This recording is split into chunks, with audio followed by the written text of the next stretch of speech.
Hey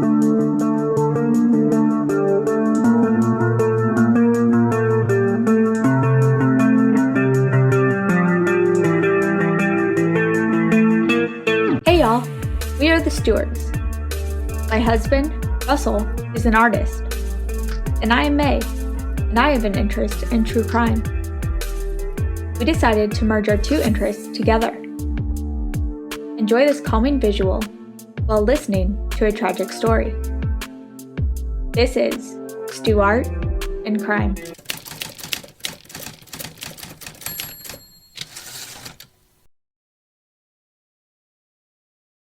According to History.com, the Great Depression was the worst economic downturn in the history in the industrialized world.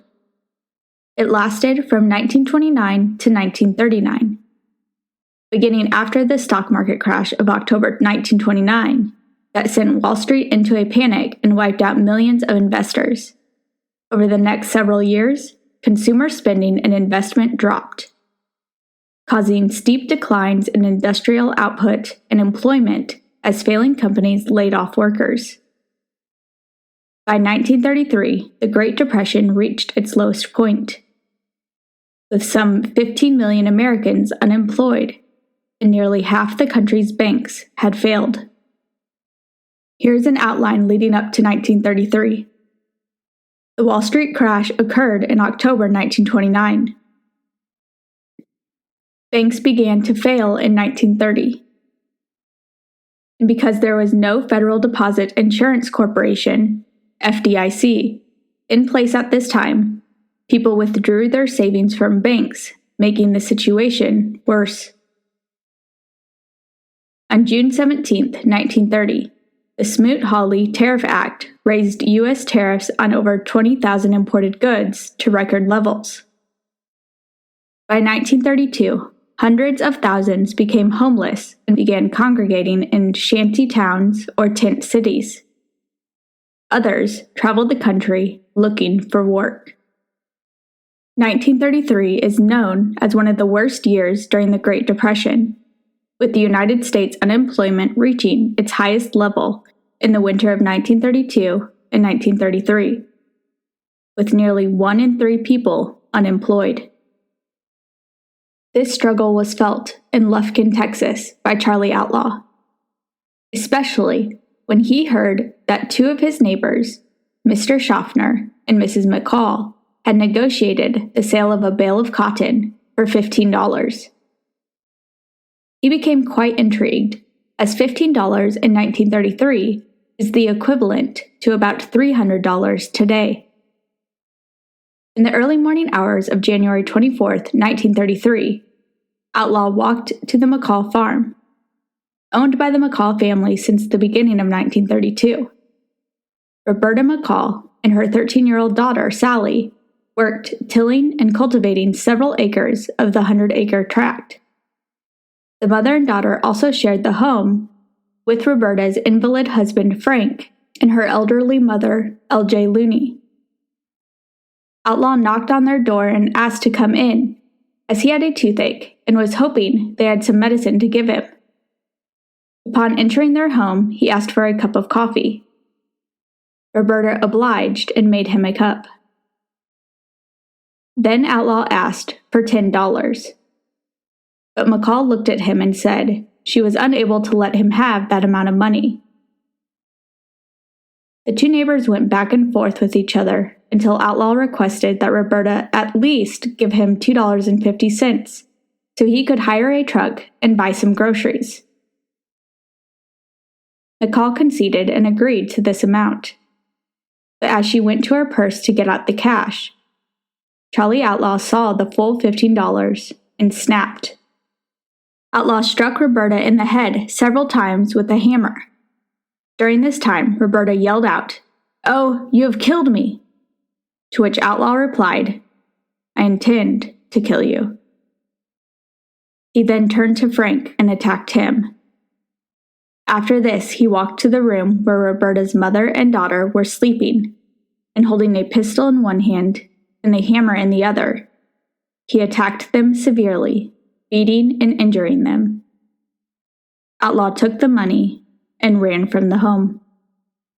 Roberta was able to crawl to neighbor Giles Perkins' house, a few hundred yards away, and cry out for help.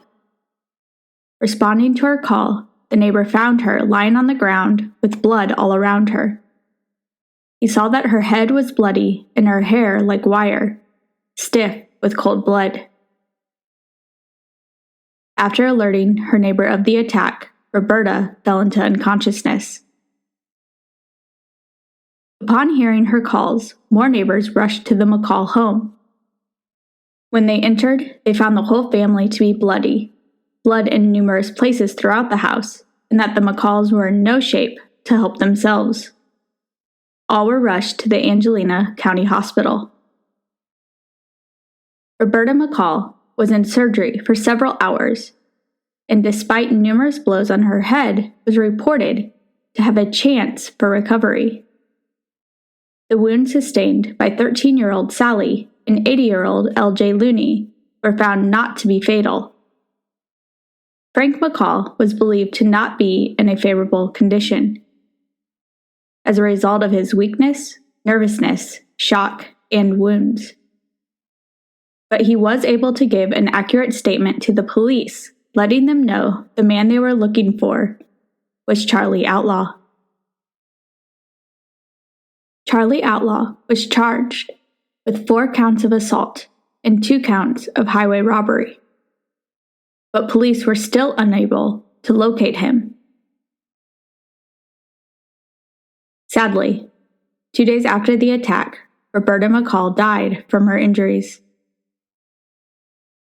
By February 3rd, a $400 reward was offered by the governor and citizens to help aid in the search for Outlaw, who was a skilled woodsman and was believed to be hiding in the woods of the Douglas area in the thick undergrowth lining the Angelina River bottom lands. Yet he was able to evade arrest for 5 more months. And he probably could have stayed hidden for a lot longer, but was identified due to a photograph in a detective magazine.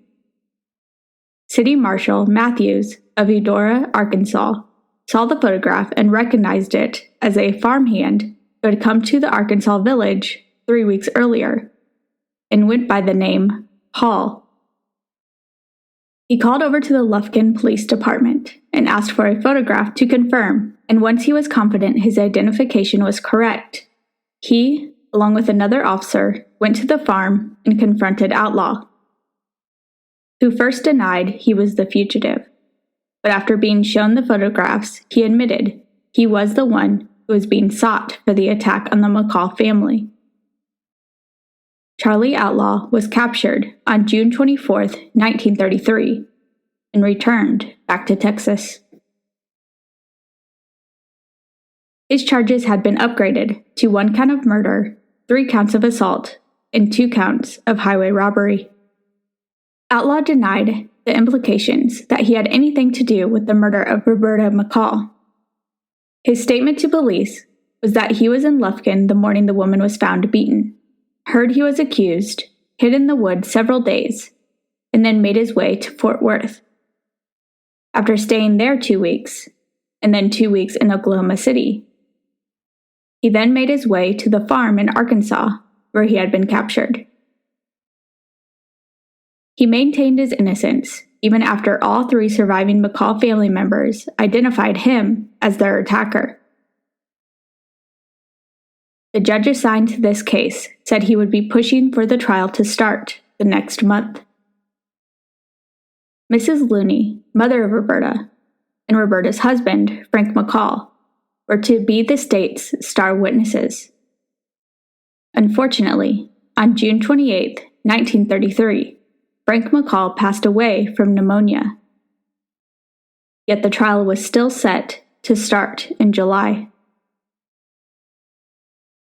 Sally McCall replaced her father as a witness, and she, along with her grandmother, were asked to identify Charlie Outlaw in court. Outlaw was brought into the courtroom for a few minutes before being returned to jail. Mrs. Looney was asked if she knew the person that had just left the courtroom. With eyes full of anger and voice trembling, she replied. "I should say I do. I know him with all my heart and soul. That man was Charlie Outlaw, who frequently visited in our home until that terrible night that I will never forget." Mrs. Looney also showed reporters the deep scars that remained in her head from the blows and the broken and disfigured finger that she received when throwing up her hand to try to ward off some of the blows. 13-year-old Sally had been attacked by Outlaw when trying to climb out of the window.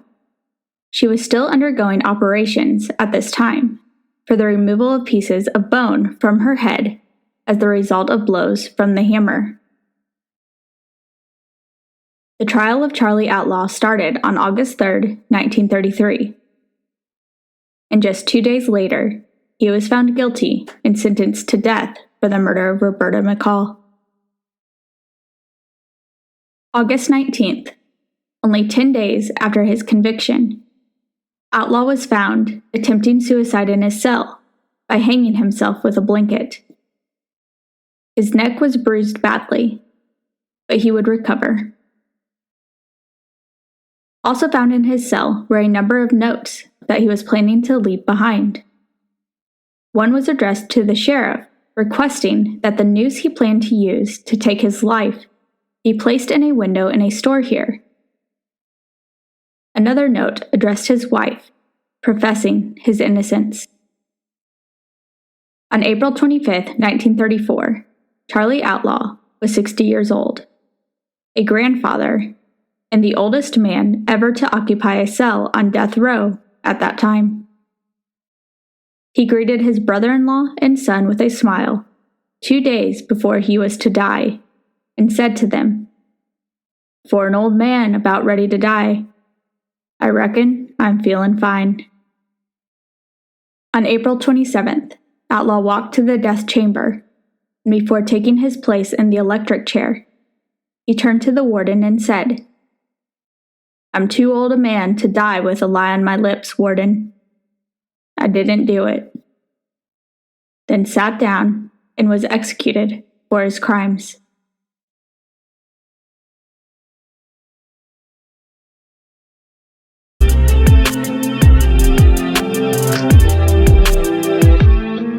If you enjoyed this video, please hit the like and subscribe button below.